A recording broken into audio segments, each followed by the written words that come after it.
This is Guardian Radio, your station for up-to-the-minute news, intelligent, interactive, and engaging conversation. 96.9 FM. The views and opinions of the hosts and guests are their own and do not necessarily reflect the position of the management and staff of Guardian Network.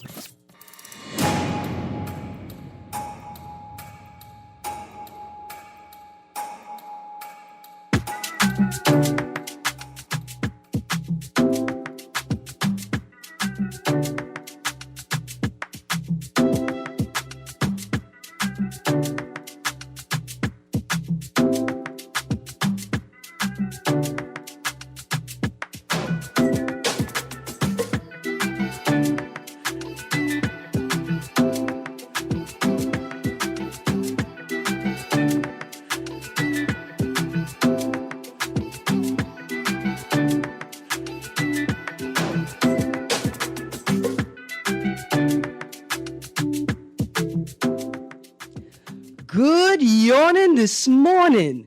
Good morning. It is Thursday, the 6th of May, 2021. You're tuned in to Guardian Radio 96.9 FM. That must mean you're on the clock with Erin Greene. On the clock, we engage organizations, institutions, social and cultural leaders, and ordinary people to better understand the impact of public policy, private sector development, and emerging social and consumer trends. On the clock, we have conversations that help us understand and navigate a rapidly changing Bahamas. Today's show is brought to you by the Department of Inland Revenue.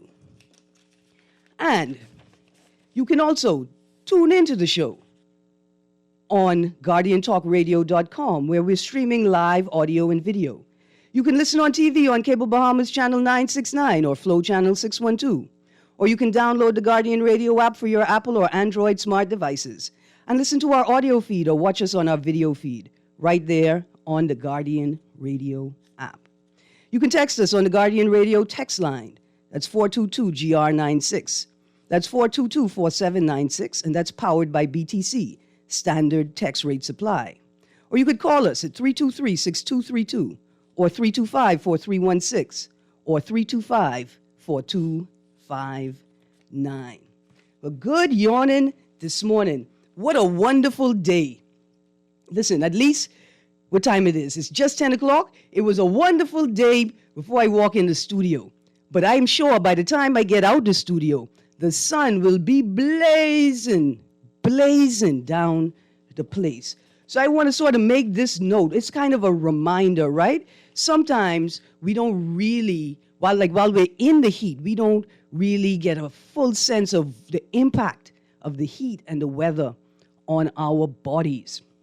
What I went through yesterday was amazing. So my advice to you today is constantly or frequently, when possible, pause. Get a sense of where your body is, where your temperature is.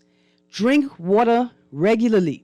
If you wake in an office with a water cooler, now is the time to take advantage of that perk and use that water cooler. Drink regularly. If you work outdoors, please, drink water regularly, right? Cover the back of your neck and your head. Don't leave it out exposed to the sun all day. Take stock, because what happens is we tend to work through the heat, and then when we're done, we're just fatigued, and we're retaining all of that heat from the day. And some of us end up with a little bit of heat stroke, right? And some of us can end up with a little bit of heat rash. Buddy, it's only May. It's only May. We got a whole summer of this to go through. So take your time today.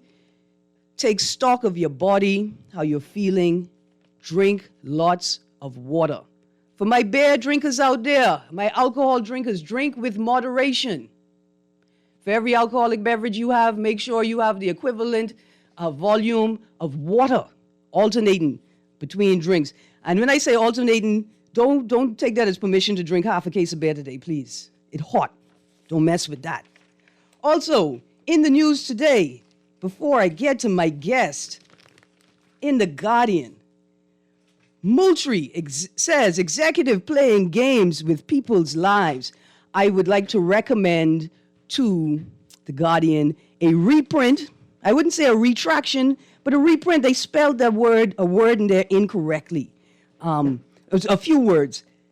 Political culture and political class, right? Because the thing, it looked like it should say executive, but really it should say political culture and political class playing games with people's lives. You see, they be talking about this concept of the separation of powers, right? Like how these powers work in conjunction with each other.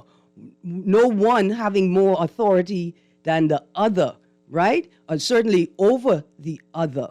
But there is a space in there where there is no separation of powers, right? Like there's a moment where we could look at you and say, hey, to be honest with you, all of you are playing games with the people's lives, right? All of you. Here's the second thing. Why are we so stuck in the personality cult, personality politics, right? I had earlier said that if I had to pick a side, I would pick Team Moultrie in that moment because it appears as if his agitation is for the purpose of ensuring a safe environment for his staff and all the staff, right? Because they our staff in the House of Assembly, right? But in that moment when the speaker stood up and said that all matters are resolved, but did not indicate to us what A, all matters were, and B, how they were resolved, I realized that they think this don't have anything to do with me. And so, perhaps it's important for us, the people, to say to them, the political class, those who perpetuate the political culture, and those who think they are in control, but are being led by forces greater than them, right? All of y'all in that space really need to have a reassessment of what your role in governance is. Also, this thing that I have been asking for years, since the last election, and will continue to interrogate political candidates on, it's very simple. Do you understand the fundamental differences between politics and governance? And do you understand how to balance the two? Do you understand how to balance your obligation to the Constitution and the rule of law with your obligation to the people of the Bahamas, with your obligation to your party, with your obligation to your constituents? And if you are lucky enough to be invited to sit at the table, your obligation to a cabinet and the prime minister, right? I started asking that question from I started the show. And here we are now with a clear example, right? The manifestation of a political class that does not understand these fundamental principles of governance in our system and are unable to perform, let alone talk about, the balance of obligations that they have to deal with, the balance of duties that they have to deal with on a daily basis. I don't even want to really get into the politics of it. I don't want to get into the politics of it, but I want to make this simple point. It is up to the people, it is up to us to begin to construct public discourse around politics that clearly distinguishes what is political and what is governance. And we need to create a framework through which to engage the political class and the politicians to ensure that we can have clear, coherent, right? That's like a clear, easy to understand conversations with our politicians and members of government about what they are doing. It's up to us. We got to govern ourselves. We got to be the change we want to see in the country. But more importantly, we have to create a model for younger Bahamians. We have to show them not just how it's being done, but how it can be done. These are the real big things. We got to model different behavior for the sake of our country, and for the sake of our young people. Anyway, I got a surprise guest in studio. My guest co-host, Darwin Thompson, just walked in, which is awesome because my actual guest today, because you're my guest co-host, is Mr. Joseph Darville, right? Human rights advocate extraordinaire. And I know you used to work with Rights Bahamas and IOM, and so it's a wonderful combination. I figured who best to have in studio with me to talk to Mr. Joseph Darville, but Mr. Miguel Thompson. Good morning to you, Mr. Thompson. Oh, morning, Erin. Sorry about that. Hey, no thing. Good morning. How you doing this morning? I'm good, thank you. That's I'm good, good. thank you. That's So good. to my audience, we got Mr. Joe Darville on the line. He's zooming in Yes. all the way from Grand Bahama. So I want to say, let's be patient. The Zoom platform is a little difficult to work with on radio because of the delay, but in the time of COVID and the pandemic, the Zoom platform is the safest platform and the safest way to continue doing the show. So we're going to have a lot of Zoom conversations until this matter is resolved. But we're going to go to a break, and then when we get back from the break, we're going to have the phenomenal, because I only knew Mr. Joseph Darville as a human rights and environmental rights advocate, but he is a phenomenal Bahamian.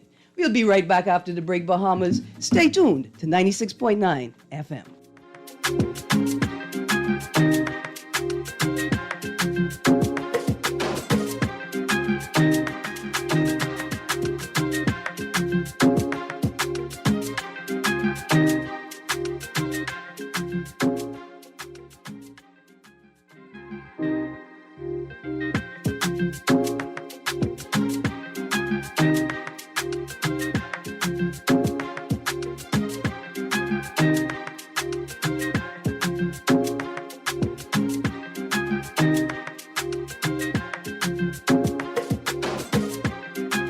Have an outstanding real property tax bill? Take advantage of our Real Property Tax Forgiveness Program. Bring your account to zero and receive a 50% discount on your outstanding tax and surcharge past 180 days. Or get a payment plan. Make a 25% deposit on your outstanding tax, receive a 100% waiver on the surcharge, and pay the difference within 36 months, interest-free. Contact the Department of Inland Revenue at 225-5778 or email us at rptforgive@bahamas.gov.bs. Offer ends May 31st.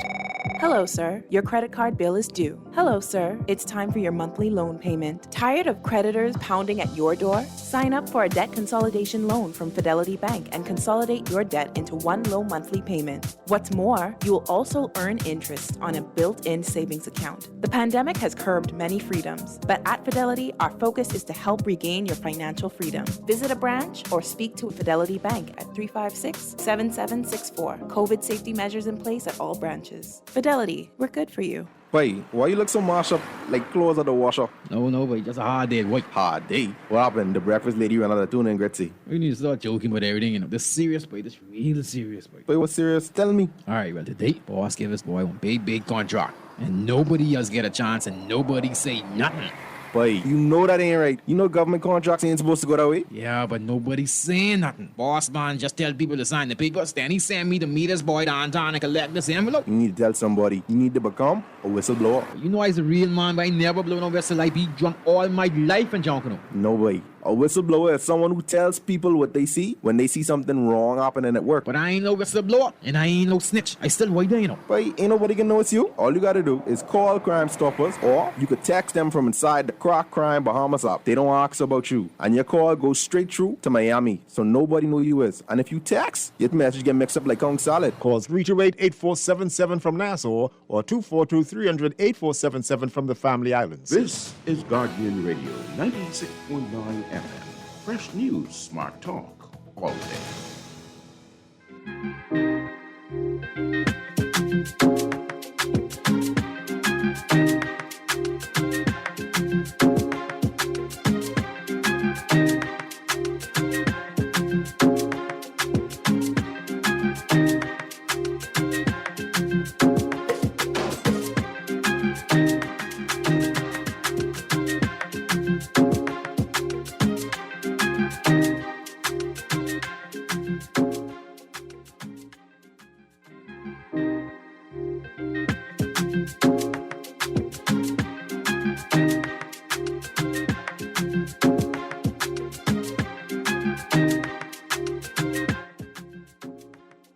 Welcome back to Guardian Radio 96.9 FM. That means you tuned into Guardian Talk Radio. My name is Erin Greene, and you are on the clock. I got a quick ad before we get to the show. Exempt, making customs simple. Bahamas Customs Baggage Declaration app is coming soon. Fill out customs forms while traveling. Search for rates of duty, calculate duty before you land, and so much more. This app is easy to use and helps you clear customs even faster. This ad was brought to you by Bahamas Customs Department. And now back to the show. My guest today is an environmental rights and human rights advocate. He is one of the first and the most well-known advocates in the history of the country. Mr. Joseph Darville. Joseph, are you there?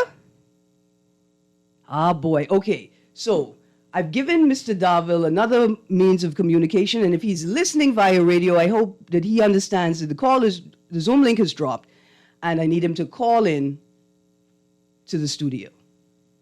I see we got a call on the line. Mr. Darville, good morning. Good morning, good morning. How are you? I'm doing absolutely fantastic. Thank you for joining us today. If only they know how late I was up last night trying to run this telephone line from Nassau to Grand Bahama. We're not that bad. You could have flown it over on, brought it over on the mailboat. Or the Chichani Express. Chinese Express, absolutely. And you see this beautiful story in the paper about how we're steps closer to controlling our own airspace, right? Oh my God! It's in bounds. We can control everything that happens to our ocean and our land. We will become an independent nation at last. Yes. You know, because we're still being treated as a little chattel, a thing that slaves worked on, and foreign entities. They like to come in and still carry on the kind of modern piratical activities in our own country. Yes, sir. Without any due cause to us, and how we need to save this for future generations. But Erin, it's great to hear your voice, man. I'm always keeping in touch with you, and you have such an incredibly profound mind, but an even more generous and magnificent heart. So congratulations for all the work that you do, particularly on for those people who are challenged because of the lack of wisdom of other people in this country. Yes, sir. Yes, sir. And sometimes what it is that we just don't know who it is we have around us. Like we never are exposed to the breadth and the wealth of work that regular and ordinary people have been doing right next to us. Right? And I say that to say this. When you sent me your bio, right? I committed to reading the entire bio out loud, right? And I can tell you why. Because I think it's important for Bahamians to know, right, what greatness we have among us. And then it's important for Bahamians to understand that you can make great contributions with little effort, right? Yeah, definitely. Little effort because, once you've lived long enough and you've gone through all of the kind of openings up to the soul being that you have as a human being, you gain that wisdom, and with wisdom comes once the knowledge is there and wisdom comes, and then you have knowingness, and the knowingness gives you the ability to actually see, with eyes that comes directly from the heart and the soul. Yes. And I think that's where we are losing the connection in this country. We feel that only if you are a parliamentarian or you go up there and participate in parliament for a couple of years, and then you are the honorable or most honorable, this, that, and the other. And we forget those lowly people. I mean, for example, like Clarence Carroll, for whom we get some incredible accolades on his passing. And he was someone who was actually, if anyone should be lying in state, that man should be, because of all the phenomenal things that he has done for the education in this country of ours. And beginning even with me, as he was only 1 year older than me, and he was one grade ahead of me. And in Dedmondsky, Long Island, in the old age school, he was our monitor. So whenever the teacher had to go in the other corner of the one-room classroom to teach, Clarence Carroll, he conducted the class, and everything he said and did was synonymous to what the teacher was doing and saying. And so, I remember so many incredible things about that man and how he motivated so many of us to go into teaching and to be, growing up in Long Island, it is absolutely phenomenal because I have encountered people similar to people who grow up in Long Island, and they have a heart of gold. I mean, they are so accustomed to doing everything for people. The compassion and love and regard that they have for people is absolutely astonishing. So the Clown's Carol was that one, and it just saddens me that his last years, he was basically abandoned by the country. Yeah. If it weren't for close relatives, particularly his son, he probably would have died, totally unseen and unheard of. Yes. So I just wanted to put that in there because I think we have to look at other persons in this country other than those who are politically inclined in order not that they need it, not even if they need it while they're alive or after they're dead, but the fact is just to hold up people like Clarence Carroll to the nation to say, what an honorable being, what a man of light, what a comparable person to Solomon. So I just want to throw that in about my great friend, Clarence Carroll. No, man, thank you. And so you caused me to pause on the bio by getting back to the bio, though, people. You all need to hear this. But let me ask you this specific question. How do we convince Bahamians, the majority of us who now live in New Providence, how do we convince Bahamians that we should think about or give a try to letting family island imagination drive the development of this country? Erin. 1 second, you still there, sir? Say that again for me, Mr. Double. I'm here. Can you hear me clearly? I can hear you now. Oh, okay. All right. What brings to mind, my growing up on Long Island until I was age 14. And I think during that 14 years, and one of the things I would wish now at my age, going on to be 80, I would wish that I could go back there at age 14 and live with the appreciation that I have now for this incredible country of ours, and particularly for the island on which I grew up until I was 14 years old, and I left there to go to Nassau to get a job, to send money and stuff back to my grandparents on Long Island in order for them to live. And I remember the generosity of my grandparents. I grew up with them. My mother had me when I was 17 years old, and, she had a relationship with a training pilot in the Royal Air Force. He was from Northwest Africa, and he died in a plane crash in New Providence. And so, she was left alone with me. And so, she took me to Long Island at 9 months old to grow up with my grandparents. I give God eternal grace and thanks for my having that experience up until that island with my grandparents, who were absolutely incredible, fascinating people. And they had 10 children themselves. They took me in to grow up with the last three children, Harry, Marina, and Patrick. Patrick, who's the only one alive now, and he's my brother, Pat. He was a deacon on Long Island. Yeah. And so, we had this incredible grace of gratuity and thankfulness all the time. Yeah. And being on time, like this whole nonsense about Bahamian time, that's a bunch of foolishness. My grandmother, if you weren't 2 hours early for church, she considered you late. You can still hear me? Because I might be cutting off. No, I can hear you.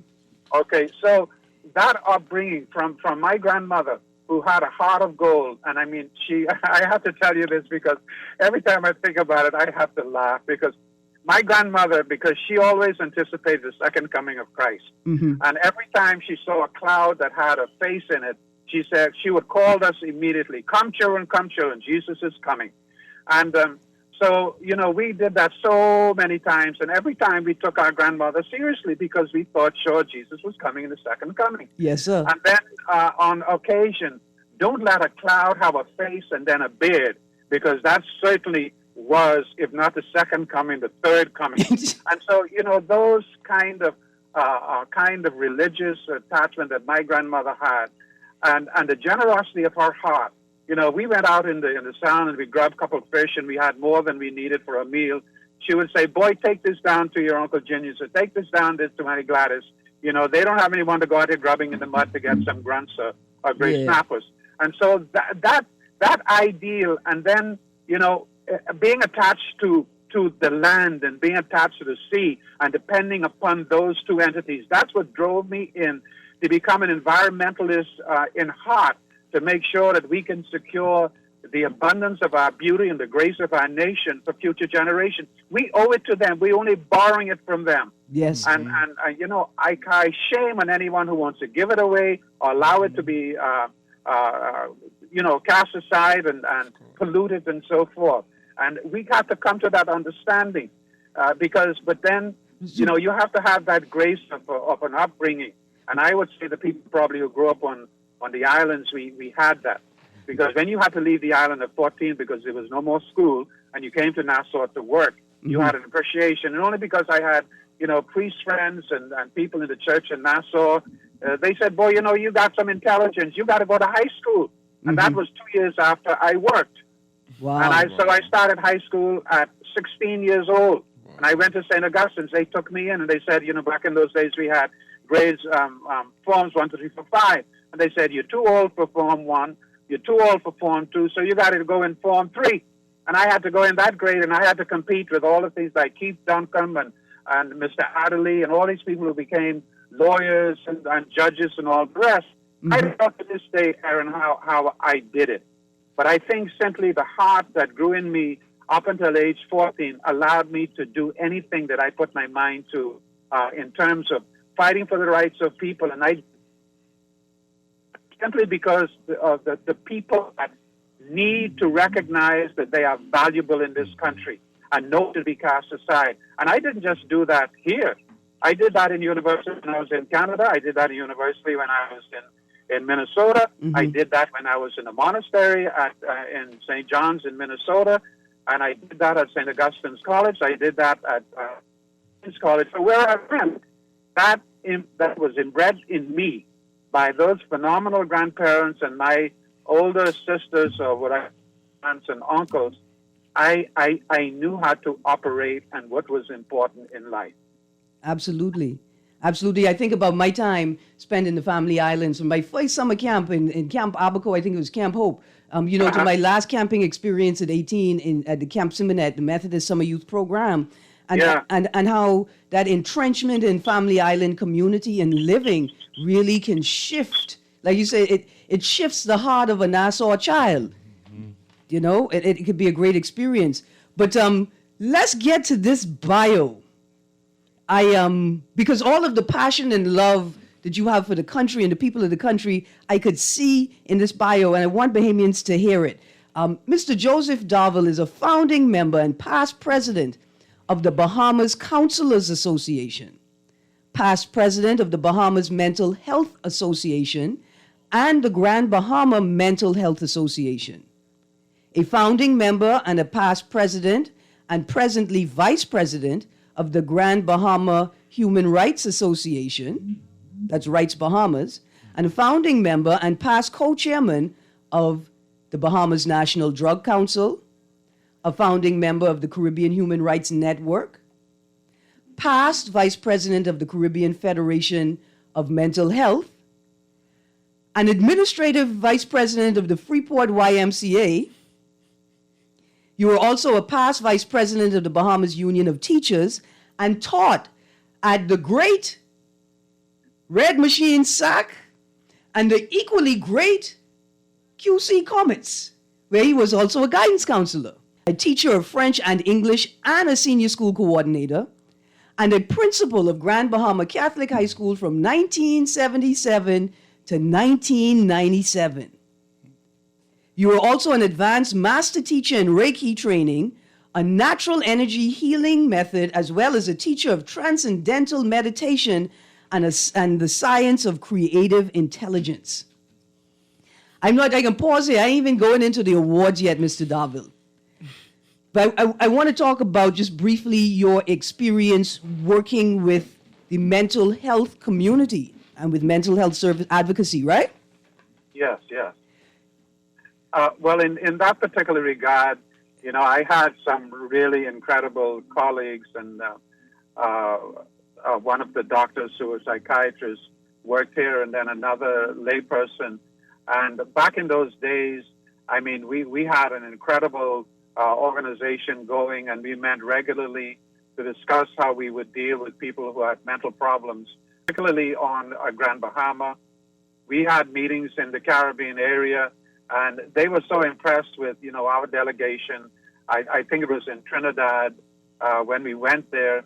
You know, they wanted one of us to head up an organization for the Caribbean, the Mental Health Association in the Caribbean area. Mm-hmm. And that's how I became intimately involved in that particular regard.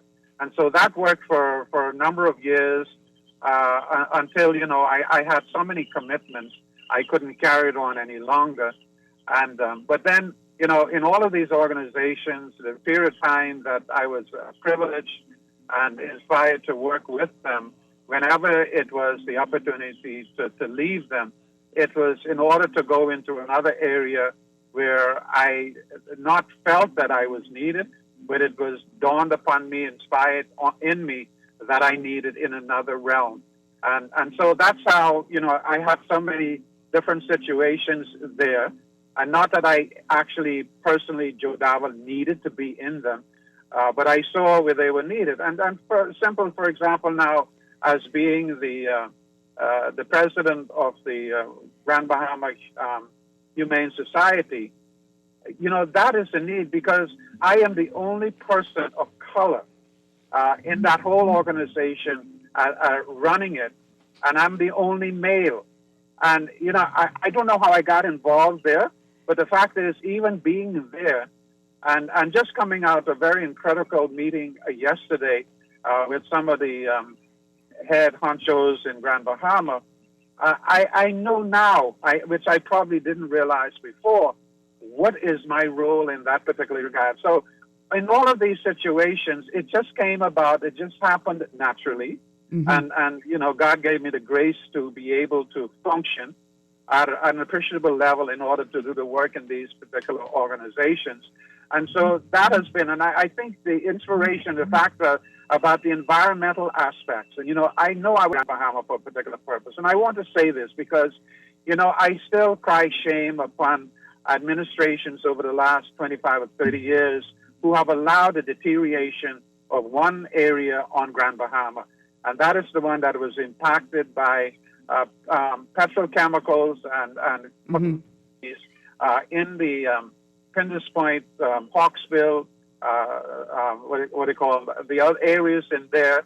And I know why I came here, but when I came here to Grand Bahama and I served as principal, every morning at 6 o'clock, I had to go down to Hawksville to open up the windows and the doors to air out the classrooms because of all the fumes emanating from the oil refinery company, the power company, the three chemical companies that were operating, pharmaceutical companies rather.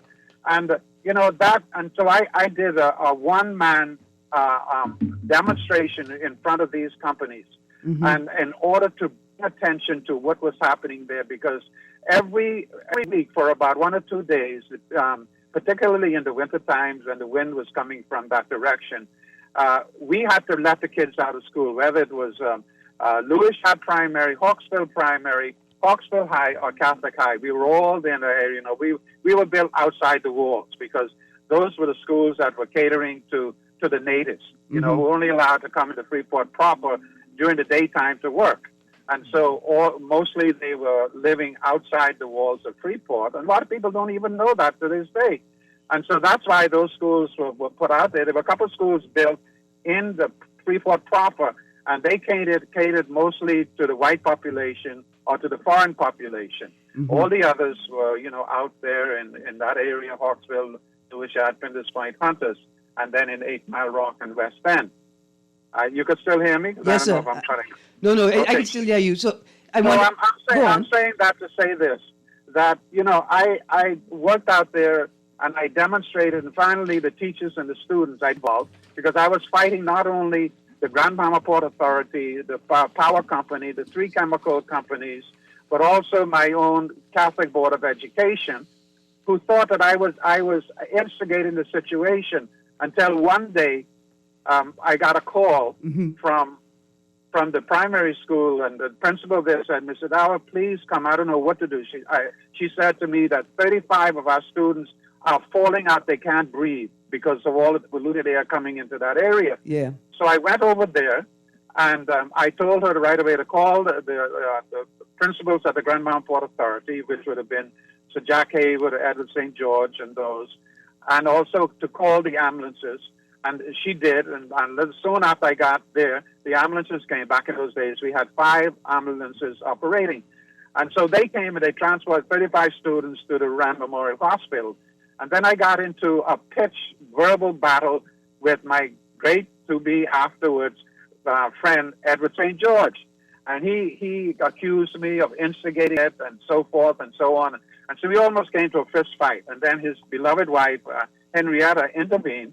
And she said, looked directly into Edward's face. She said, "Edward, if you don't want to listen to Joe Darwin, you don't realize it, why don't you go to the hospital and see what happened to those children?" So in the evening, I like to tell this story because, Edward came one of my greatest allies in terms of relocating the schools out of that area.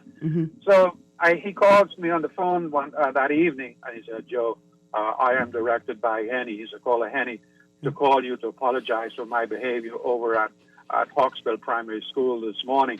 He said, "But I'm calling on my behalf, too, to apologize for my behavior." He said, "Because when I went down to the hospital to check on those children, there were still 17 of them who were still on ventilators trying to clear their lungs of polluted air." Wow. And so, that was the clinch. And so he and I became intimately connected in terms of what should be done with that environment. He called me about a week afterwards, and he said, "Joe, come to something to show you." So he calls me, and he said, "Listen here, I got these pieces of land. If you want to, you could relocate your school, Grand Bahama Catholic High School." So he said, he showed me a couple areas, and the areas, 2 of the areas were too close to all the other schools, and I said that would be, confusion and traffic jams and all of that. So he showed me one out on another route. He said, here's a 24.5-acre piece of land. You could have this particular land. And I said, "What?" I said, "Sure." So the next same day I called the bishop, Bishop Burke. I said, "Please come down. We need to pay the dollar to get possession of this land." And that's how Catholic High was relocated from that area. And to say, Aaron, Yes. that one grade that went to school there, Yes. out of that grade that was in the late 80s, 14 of them had predeceased me, and 12 of them died as a result of pollution from industrial pollution. And these were your students. They were my students. Yes. And God only knows. And I don't hesitate to say it. I want to say it publicly because this is not no imagination. I was subjected to the foulest air when I had to go out there in the mornings and time to open up those schools. So back in 2010, I came down with some serious problem. What do you call it? Respiratory? Urological problems. I went Okay. over to the hospital in Florida, Yes, sir. and they said I had enormous what do you call it? Growth inside my bladder. Yes. But I'm not hesitant to say it because I was peeing blood for like 3 months, and I thought it's because I was drinking all this nice juice like carrot juice. So I thought my pee was colored by that. Ah, okay. And Wow. so when they removed it from my bladder, they came to the room after they got the biopsies of it and stuff, and they said, "Hey, Mr. Dower," he said, the two urologists came in, and he said, "Listen," he said, "you smoked all your life, eh?" I said, "No, I've never had a cigarette in my mouth." They said, "Well, then you worked in an industrial area in an industrial plant?" I said, "No, but I said I had a school there. I was principal there for many years." They said, oh, that's it, because this cancer is only formed from either smoking a lifetime or by industrial pollution. Wow. And that's the verification. And then one young lady, she became a manager of one of the Burger Kings here in Freeport. She called me one day. She had someone call me and asked me to come to her place. Right. She was one who was kind of well off, so she had gone to Florida, and she was attended to by many doctors, cancer doctors over there. And if she had all of the documents or the reports from the doctors laid out on the table. She said, Mr. D, I call you because I want you to look at these. She said, I know how you've been fighting to get our schools out of that area. And so she said, and everyone said that heart cancer that was killing her, because that was a week before she died. Every doctor said she was dying because of industrial pollution. Mm-hmm. She lives in Pinders Point. She went to Catholic High, so she lived and went to school in that area. And yet, our governments in the last years have turned a blind eye to that situation. And so when Edward St. George, agreed for the movement of the schools, and I met with him and Jack Hayward. A lot of people don't know this, and I don't broadcast it, but I like it for it to be known now that I fought with them. I said, okay, now you've allowed Catholic High to move because we raised enough money, and the port did give us a good amount of money to build the best playing field on Grand Bahama. And so I said, you have to see to it that all of the schools are removed out of that area. Mm-hmm. And both of them said, Joe, we are going to get it done. And so that's how Hawksville High, Hawksville Primary, Louis Jard Primary were moved to that area. They moved Louis Jard Primary up at the old Catholic grade school out there, St. Vincent de Paul, and because that had closed. And then all of the primary schools and the high school there, they built schools in Freeport, 3 schools, Jack Hayward High, and St. Edward's High and Mary Patricia. So they moved all the students out of there. And then, of course, they divided Hawksville and Jack Hayward High into 2 schools, junior and high. And now, because Catholic High had to amalgamate with Mary Star, because of downturn in the economy and parents not being able to afford, private education, the government is renting the Catholic high school that I had built on those 24 acres of land. You know something? And I don't need it, and I probably turn it down. I have yet to get a word of thanks from the Catholic Board of Education in terms. I shouldn't say that because Sister Mary, the Maydeen Russell, before she died, and then Sister Mary Benedict, they were absolutely ecstatic that I was able to get that. But officially, I haven't seen one thing from them to say, thank you, Joe Dowell. Not that I need it, but the fact is, if I were another person, I probably would need it. I don't need thanks from anything that I do. So let it be, let it be. Anyway, let me pause there, see if you have another question. But I wanted to get that in there because I think history has to be written with these particular facts in mind. But listen, and now I rejoice when I go to Jack Hayward High, Sister Mary Patricia High, St. George's High, and see the work that happened because someone was fool enough to put his reputation online to advocate for that. I just want to say that. Well, I want to say thank you for being fool enough to put your reputation online to advocate on behalf of all those young people, vulnerable people, and people, adults, circumstances, right? And because, we're talking about hundreds and hundreds of years of ancestral history for many people, right? Yeah, man. And this idea that we're going to just let industry drive people out of their ancestral homes is problematic. So I want to ask you, this quick question. Do we have any models to determine how do we drive development on our islands, but balance it with the obligation to protect and preserve the environment? Well, I think that's an easy question to answer, Erin. Mm-hmm. We have sufficient enlightened people in this country who know what it is, and particularly those who are in the environmental protection areas, and even those who are afraid to speak out, because I speak to many, even some in government, who are completely 100% in concert with the environmental groups, but they're afraid to speak because of political victimhood. And that is so sad. You know, I've never been afraid to stand up for my people. And even, you know, when we fought, particularly Fred Smith and myself and a couple other people, to save Jaws Beach for Bahamians in terms of the devastation that NIGAD was causing there. You know, there was a contract taken out on us to have both of us killed, along with two other people. I could speak for Fred and I because,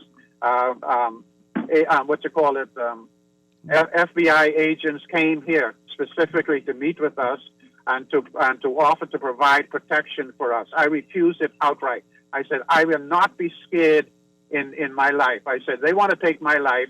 That's fine, but I'll come back and hike the hell out of them. Oh boy, that's my backup plan too, sir. That's my backup plan too. So there are, but we have to get over this demonic possession of our people that only is count in this country. Mm-hmm. And you know, and we have, you know, I must drop this in here because I hope that some of them are listening and they would change their MO. But I am so disappointed in all those young people who went into Parliament in the last election, be they on the FNM side or be they on the PLP side. Mm-hmm. I mean, they have stooped to the most stupid, asinine aspect of governance that I've ever imagined. And I don't know what happened to it. And then you got these people who go into Parliament and they make all this noise and so forth, and they're not elected in the following election, and you don't hear diddly squat from them. I think that's a Long Island expression, diddly squat. Mm-hmm. You don't hear anything from them anymore. Like they've died, they've gone. You know, they've gotten their pension and all of this stuff from government and so forth. They're in there for a couple of years, and they enrich themselves, some of them, you know, to the detriment of the people, and then they're gone. And so these people who have this concern for the environment, we have incredible, I mean, I can think of people like Kazarina McKinney, Lambert, yes. Sam Duncan, you know, Rashima Ingram, who works now with Save the Bays and Waterkeepers Bahamas. And even myself, you know, we have this intuitive knowledge about the sanctity. You know, if you could see, if I was on video, I'm right out here by Tano Beach now, looking out over the most precious ocean. And you know something? We have been declared as having the cleanest air on the planet. You know that, right? You heard that. Yes. And we want to keep our ocean the cleanest ocean. So why would we ever dream of drilling for oil in our archipelagic waters or allowing oil refinery to be here and so forth? God gave us some really good signs, Aaron. And Mr. so, Darville, you know, we have incredible architects, we have engineers in this country, and they, along with the environmental group, can tell us exactly how to build in our country, where to build, and so forth. And I've been advocating for years. When I first came to Grand Bahama in 1976, we're doing, as you know, back in those days, you could not find a Bahamian dollar in Grand Bahama. They were all U.S. dollars, and that was all drug money. Back in those days, they said $7 out of 10 came from drug trade. More dollars than cents, Mr. Darville. More dollars than cents. I said we had more dollars than cents back then. But Mr. Darville, we're right out of time, and my guest co-host has a comment for you. Well, okay, go ahead. Morning, Uncle Joe. I'm sure you remember me. This Darren here, but I just want to say thank you to you. That's what you trying to reach me earlier. Yeah, yes, sir. Oh my God, how you doing, my brother? It's all good, Uncle Joe. It's all good. I just want to thank you so much for your advocacy. You've always been an example for myself and so many others to follow. And believe me, my daughter will know your name for generations to come. Her generations will know your name. Thank you so much, Uncle Joe. Okay, thank you all, Aaron. Oh, my God. Thank you, my brother. God bless you, and God bless the work that you're doing. I think of you often. Mr. Darville. Especially our good times down in defending our people when we went. Yes, okay? Sir. Yes, sir. Thank you. Mr. Darville, I have to have you back on because we didn't get to any of the questions. Oh, we haven't covered half because I want to talk about our ocean and how to protect it. Yes, sir. And also about our land. And I want to talk about how we owe it to our young people to provide for them crown land, because 90% of our young Bahamians don't own anything. And if you didn't own anything on Long Island, you could not go and ask the hand of the daughter of someone down in Mangrove Bush. That's you right. You had to have land, and you had to have a building of the bell course. That's how we valued property in the islands. Yes, sir. God bless you all. Love you all. Keep up the great work. Thank you very much, sir. Thank you. Listen, thank you guys for tuning into the show. I've got two quick texts. The first text says, so that is why so many people are dying in Grand Bahama. Well, I'm glad that we got this snapshot of the environmental advocacy history in Grand Bahama to begin answering that question. My last text of the day, Miss Greene, I'm going to produce a minimum of 500 watermelons this season. Well, congratulations to you, because your Bahamian people gonna need watermelon this season to stay hydrated. If you didn't know, watermelon is the thing to keep you this summer. So find that boy, because you're going to need some of that watermelon, and I'm going to go pay off this little bill I have with the sun, because that's why she mad with me and, by extension, all of y'all. Got to get to the bank, people. You've been tuned into On the Clock with Erin Greene. This is 96.9 FM, Guardian Radio. Have a great day, Bahamas, because you know Levon Miller and Unleashed is up next. Have a great day.